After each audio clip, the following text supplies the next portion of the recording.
Your ears do not deceive you. You have just entered the Cryptid Creator Corner brought to you by your friends at Comic Book Yeti.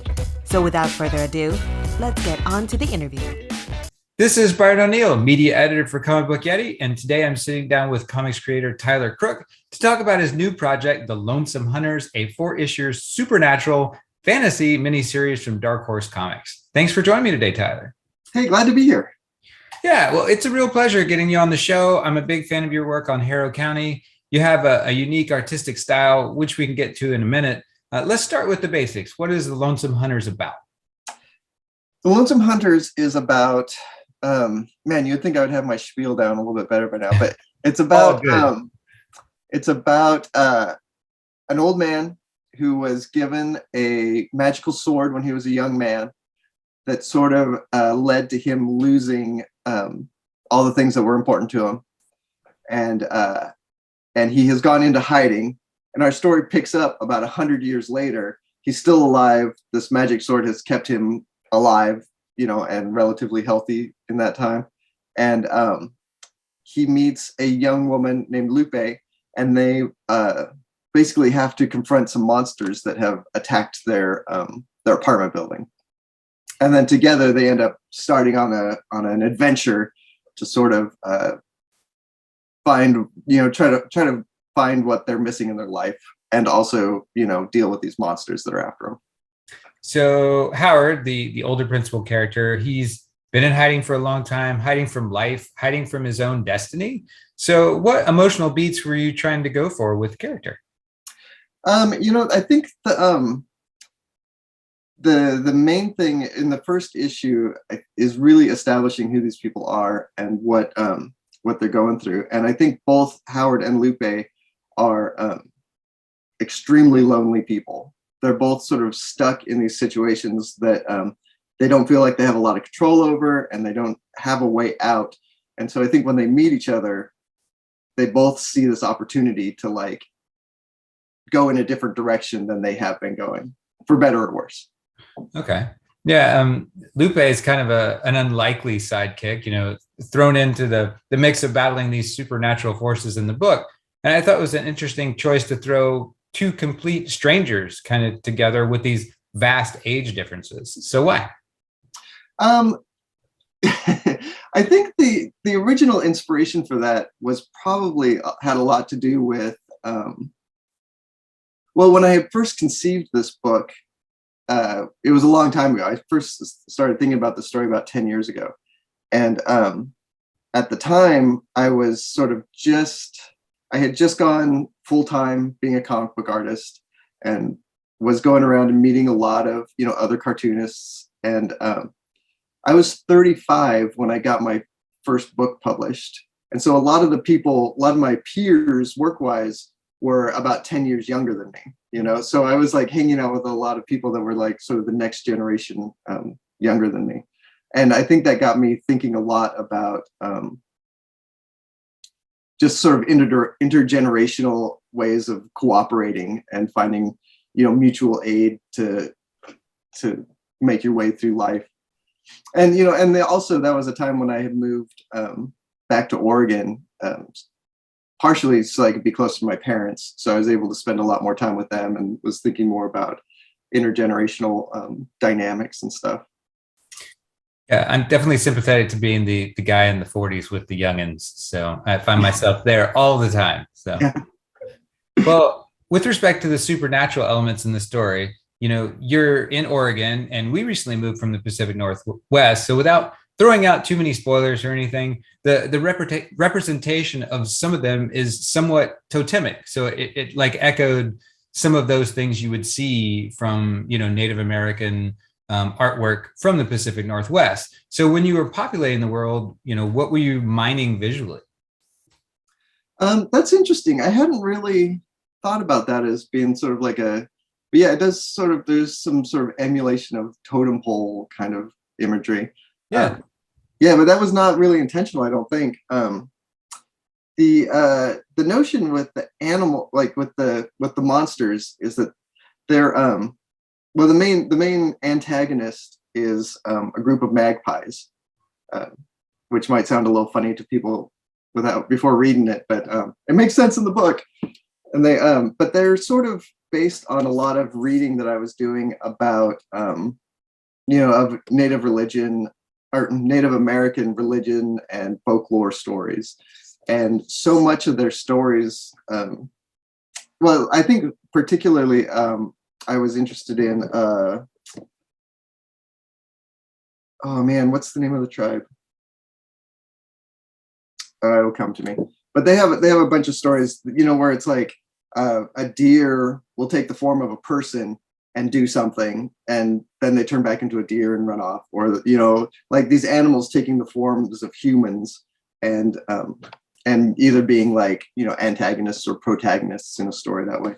And I found that really appealing, especially as sort of an animal lover myself. Like I love anthropomorphizing animals and giving them human motivations and stuff like that. And so that was sort of my idea, was sort of like thinking about why these magpies might be attracted to shiny things, and how that might be like what that motivation might lead to. And so what I came up with was that these magpies want shiny things to do magic, and that they have collections that give them power. And so when something gets stolen from these magpies, they have to try to get it back. And that's sort of what starts the adventure. Yeah, I don't know if people know the background between magpies, crows, that ravens, that whole, species, subspecies of bird. But when we were up there in Washington, we would leave out trinkets, and there were, vast flocks of crows that would fly over kind of every night in the summer, and they would actually leave us other stuff. So, yeah, I've heard there was some guy I saw online talking about he had made a vending machine where he had trained the local crows to pick up garbage, and when they dropped the garbage into this trash can, it would release seeds for them, like give them a little snack so they could like clean up the neighborhood and get a little treat for themselves. Wow, that's super ambitious. Yeah, no, that's amazing. Yeah, and all those birds are always so every time I read more about birds, the more like it really seems like people have underestimated their intelligence for forever. Like they're highly intelligent and fascinating creatures. No, absolutely. Well, it's commonplace to ask about inspirations, but I'm going to take this in a little bit of a different direction. What was your true north here? What did you most want to leave the reader with?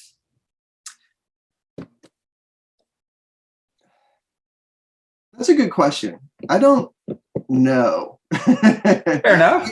I guess like what I want from any story is that I want something that so I guess I want stories that make people feel less alone. Like I like stories that explore sort of difficult topics in ways that even if they don't necessarily provide the reader with like, oh, here's a framework to like for you personally to deal with this difficult topic. If it's just sort of a true and honest exploration of difficult topics, I think it can make at least when I read those stories, I feel like part of the human experience, like we're all in this together, and I really enjoy that that feeling. In fact, a lot of the inspiration for the title, The Lonesome Hunters, came from my favorite novel, which is The Heart is a Lonesome Hunter, or The Heart is a Lonely Hunter, by Carson McCullers. And that book is just an amazing book as far as its structure, because it has it has a half a dozen main characters, and they're all exploring their own loneliness in their own specific way. And so like the whole book ends up being this meditation on loneliness that doesn't, at the end doesn't come out with everyone being like, oh, now we're not lonely anymore. But that exploration of it sort of, when you get to the end, you're like, oh, I feel like connected to these characters in a way that is meaningful to me. Like I feel like I'm not necessarily alone. Yeah, well, and it was fascinating, kind of the sword element itself. I mean, it's how many swords are in comic books, right? But this one is different in its attachment to Henry's family. It's an heirloom of sorts. So, what kind of made you want to pull a sword, which, functionally in a modern world is going to stick out? Because I mean, at this point, what I'm seeing from the story is it's placed mostly in the modern world, and it's this big old fat sword too, like almost a rune sword. So yeah, the sword, yeah, man, it's so funny because, like I said earlier, like I've been thinking about the story for at least 10 years, and so I don't even remember where half of the ideas originated from. Like I knew that there was going to be a sword for a long, long time, and that is, in a lot of ways, that's like the main MacGuffin to move the story forward. Is like, right, is the sword, and but the idea of the sword, the story about the sword is going to come out, in the larger series as we come along. But it's basically, some of the characters will refer to it as the first sword because it's so much older than Howard, and we're going to find out. Okay, read and see. Yeah, I don't want to spoil too much. No, that's good. That's good. So, well, you've been a collaborator, mostly focused on generating the artwork before. Although after interviewing Kel about the Stone King, it sounded like you were kind of also a co-writer conceptually with that too. What made you want to tackle this one all on your own? There's a lot of things. I've when I got into comics, I wanted to, write and draw my own stuff. And I found it was just much easier to just draw stuff and work with writers like who were established. I worked with some amazing writers, John Arcudi and Cullen Bunn and Jeff Lemire in particular. Like those three have been really great collaborators for me. And but there's, sorry about that. It's all good. There's a lot, there's just stories that I wanted to tell. And I sort of got to a point about a year before the pandemic started where I was like, I need to get cracking on this now because, I'm not going to live forever. So I need to try to like do the things that I want to do. And, and there's a lot of, there's a lot in the comic book industry, and I think in the publishing industry in general, there is sort of a ceiling for artists that writers don't have to face. Like there's and that really doesn't have anything to do with the writers, but rather just the industry, And so if to get past that ceiling, I think every artist needs to start writing their own stuff eventually. Okay. Well, what changes between handling all the aspects of the book yourself and working with others on a project? Oh, well, doing it by yourself is so much more stressful. I'll tell you that. Like it is, and it's also interesting. Like it's brought up a lot of the same feelings I had when I first started drawing comics professionally, where I'm in new territory for me, and there's a lot of unknowns, and it makes me feel very sort of self-conscious and nervous about it in ways that I haven't felt for a long time. So there's that. And then there's also, doing interviews like this, I'm really have been learning how much I have relied on my collaborators to do a lot of the talking about the books. Sure. Lots of times, we would do interviews together and I sort of just let them talk about the story and worry about like, oh, what's a spoiler and what's not a spoiler? What, how can you tell people about the story without ruining the story for them? And so that's a new thing that I'm having to sort of learn how to do with doing this stuff. Yeah. Playing the question dance. I ask the questions and then you have to like cleverly not give anything away, right? Yeah, exactly. Yeah. Well, yeah. I love getting a chance to talk about color choices. And since you did everything, you had kind of complete control over it. Much of it has this almost sepia wash to it, yellowed like a very old book you might have found in the attic. So talk to me about why you chose to go that direction. I wanted this book to feel kind of classy, which sounds really goofy to say out loud, but I want it to feel like a story, not like I don't want it to feel so rooted in reality that when the magic happens, it doesn't make any sense. Like I wanted it to feel a little bit dreamy, a little bit like a story that you're being told, and have a narrator who is telling the story. Actually, Lupe is the narrator, but she's telling the story from the future and remembering all the things that had happened. And so I wanted to just sort of make it feel like that, make it feel like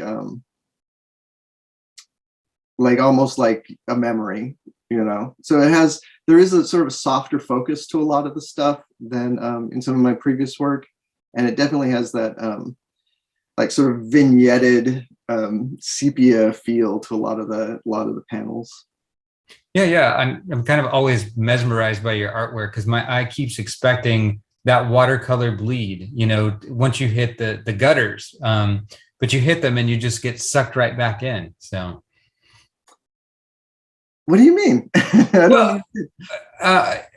Watercolor, I guess, is always one. I've always loved watercolor. First of all, just absolutely I wish I could do it, and it just I can't. And I came to this realization a long time ago.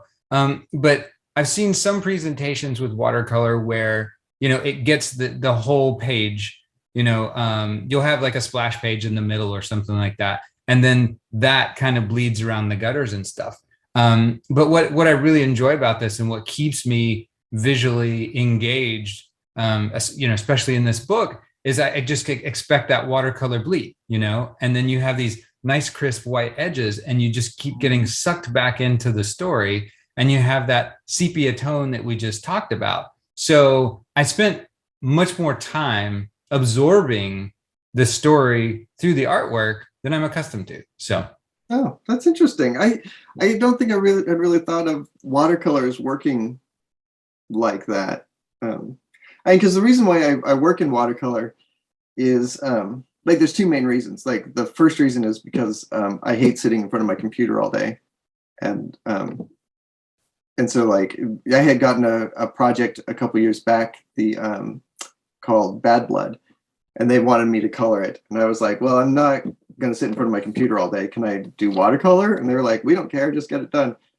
And so that's sort of how I was able to move into that. And then the second reason is just because I feel like I can make work that feels so much different than most of the stuff that's on the stands. It can really sort of stand out and have its own, I can put my fingerprint on it and it's clearly my stuff. Oh, for sure. It definitely has a very distinct voice. Yeah. And, the hand of the maker is there in a way that, like a lot of digital coloring isn't. Some digital colors can really, put their stamp on it, and you can tell that that they did it with their hands. But other ones, it just sort of creates this illusion of just made from nothing. You know what I mean? Like I like it to look like somebody made it. Yeah, I mean, so are you? I'm nerding out here, but are you 100%? On paper, not digital, and then it's scanned? I actually pencil digitally nowadays. Okay. So I pencil digitally, and then I print it out, and then I ink and watercolor on paper, and then I scan it in and clean up my panel borders and stuff, and then that's how I deliver it to the publisher. Okay. That sounds time consuming. It can be. When I did Harrow County, I think back on doing those, and I cannot believe how fast I was doing those books. Because I was doing them about an issue every 6 weeks. And I don't know how I managed to do that. It's unbelievable. Because now I'm about 2 months to draw one issue. Okay. Yeah, I mean, I think that to some extent you alluded to sort of the artist ceiling, and I think that's part of it is within the publishing industry is just it takes time to make artwork, Yeah, it really does, and because I mean, one of the things about being an artist on comics is that you are also a writer, and I think that's a thing that a lot of people don't fully appreciate about comics is that even the best comic book writer, in fact, I think almost all of the best comic book writers actually leave a ton of space in their scripts to let the artist do a bunch of writing also, because there's just no way to visualize in your head all the ways that panel transitions can work, and the way to how to frame things, and exactly all the cool stuff you have to put in the backgrounds, and like how to like build all this stuff. So they have to leave that to the artist. And I forgot where we were going with that. No, we were rambling a bit. So it's all good. It's all interesting. So I love hearing about the artistic process, coming from the space mentally. I mean, we've had this, debate is flurry right now on, comics Twitter and stuff. This, artists, writers is our comics literature. And I kind of like just dispense with all of that, because it all goes into the product, right? And it all creates this beautiful medium that we love. It's all important, right? Yeah. But right now, Lonesome Hunters is a 4-issue miniseries, for this arc. Would you want to explore it more if it's successful, or do you have more to release from your head? For sure. Like, I have a much larger arc. I mean, this first story arc is sort of, it's really just about Howard and Lupe and how they met, and that very first adventure that they go on. And I definitely have a much larger story to tell about, the origins of the sword, and how Howard got his hands on it, and what Howard and Lupe are going to have to do to, keep it safe. So yeah, but it's all dependent on the first story arc doing well. Knock on wood. That's sort of where we're at in the industry. It seems like nobody's going to do a long series right off the bat. They need to do the small mini series to see, gauge interest in it, and go from there. For sure. Yeah. I mean, after reading issues 1 and 2, I was really honestly surprised by the emotional depth of the story. I mean, that sounds negative. I don't mean it to. But I expected this monster thing, and it's certainly there. There's plenty of creepy flair for people to kind of nerd out with that. But, more of the hook was that relationship between Henry and Lupe, which is this, great duo, and their emotional playing off of each other, that I'm invested in those characters. So it was surprising in a really nice way. Oh, that's fantastic to hear. Like that's definitely where my sort of heart lies as far as storytelling, is trying to, come up with these characters and then just explore, their internal lives and stuff. And that's like what really gets me going. When I was working on BPRD, I used to do character like monster designs. Yeah. And the most common note I got back on that was that I made my monsters look too sad. And it was always just because, most of the monsters in BPRD were like, normal animals that then got possessed by, Ogdruhem or whatever, and got mutated into these like awful monsters. So I was always like, oh, they would be like so sad, they would be in pain, and so I'd make them look like that. And I always got notes back like, you just make them angry, just make them mean monsters, don't make them so sad, Tyler. Well, what's the hardest supernatural critter you've ever had to draw at this point? Ooh, there was a monster in BPRD that was a cat monster that was designed by Raphael Albuquerque, and it was one of those things where they hired him to do a variant cover, but he was the first person to draw this monster character. So they like gave him a description, and he designed it and drew it, and he just drew it in one. He just had to draw one picture of it, and as soon as I got it, and I was like, okay, how do I like turn this cat around to look at it from different angles? Because I guess the thing with this cat was that its eyes had shifted to one side of its head. Okay. And then like basically its like face was like sort of twisted in a funny way. And it was just like, absolutely impossible for me to be like, how do I draw it from any other angle than the one that Raphael drew? Like, I just could not imagine it. And I actually like had to take a whole day off and build a little maquette so I could spin it around and look at it and figure out how to draw it. Because it was like the main monster for a whole like issue and a half. So I had to figure that guy out. That was the hardest one to draw, like technically, I guess. That's probably the hardest one to draw. Do you often find yourself having to make models for like lighting or just for different poses?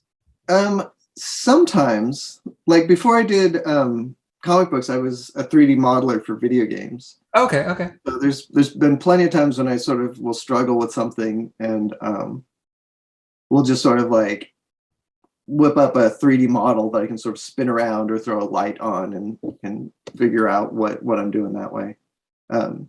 In fact, the issue that I'm drawing right now, I had a down angle looking down these stairs, and I was just really struggling to figure out the perspective on that. So I just made spend an hour and built a 3D model of some stairs that I could point a camera down at and see like, oh, okay, now I got it. Do you ever have that moment, having come from that background of doing a lot of modeling, where you see something in comics and you just want to like bang your head against the wall? So I think from my perspective, so I used to be a theatrical lighting designer. So this is one of my personal beefs with comics, is like I'm always looking for lighting and I'm like, no, this is wrong. So I don't know if that really gets me. Like my whole video game experience is one of those things where it's like, when I look at when I see video game art, my very first reaction is to feel complete exhaustion. Like when I look at like the new Unreal Engine stuff that they're doing, and it looks like film, it just looks so gorgeous and so realistic, and it makes me so tired. Like that's just so much work that somebody has to do to get to that point. And I mean, people complain about comics being, it takes you 2 full days to draw a page and then it gets read in like 4 seconds. Right. People complain about that, but like video games and movies are so much worse. Like the amount of just human life that gets spent making that stuff, and then it goes by in half a second, is unbelievable.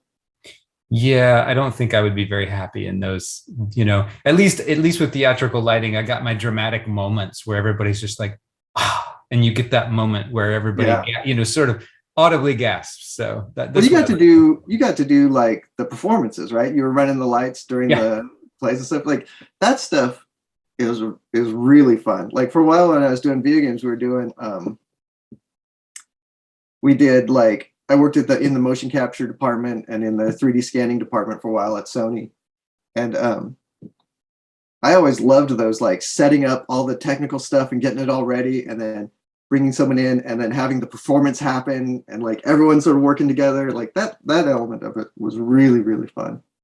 Yeah, there's so much, I would, I guess, describe it as cloak. Like it's just these subtleties to lighting. Ballet, for instance, you may have on a solo moment 12 to 15 different lights coming from different angles and different color temperatures and everything, and nobody realizes that, right? It's just to make sure that the silhouette is properly illuminated for that moment. And I loved it.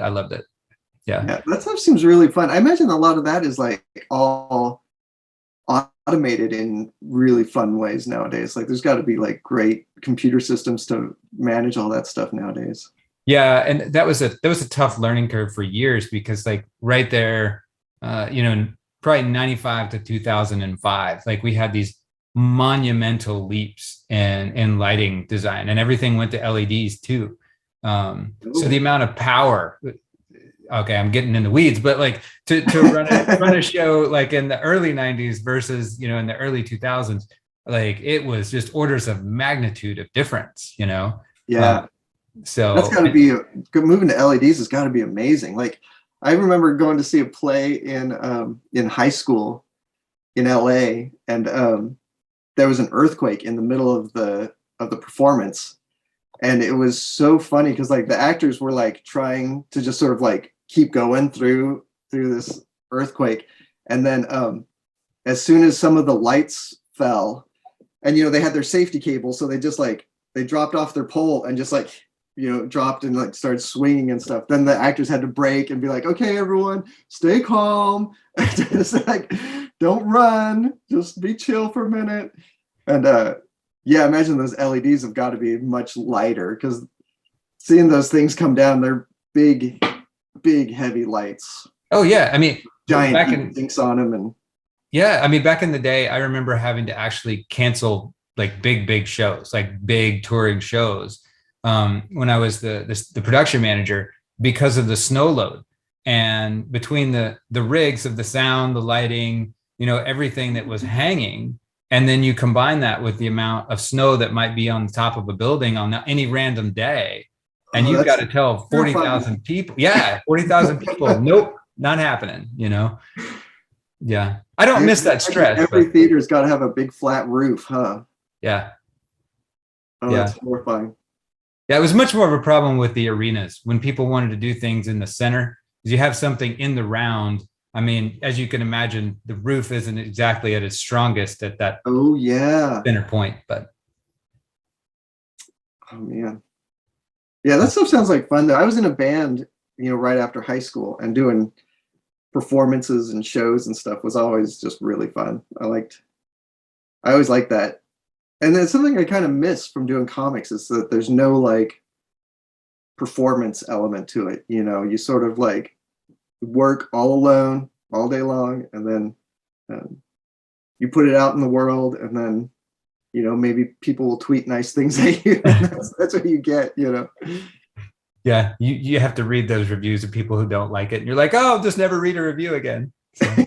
I'm pretty good at taking criticism and ignoring stuff that is bad criticism, but yeah, no, it's weird. It's definitely more fun when you can have an audience that might because audiences are so kind usually anyway. Even a bad performance, they'll really applaud for it and be like,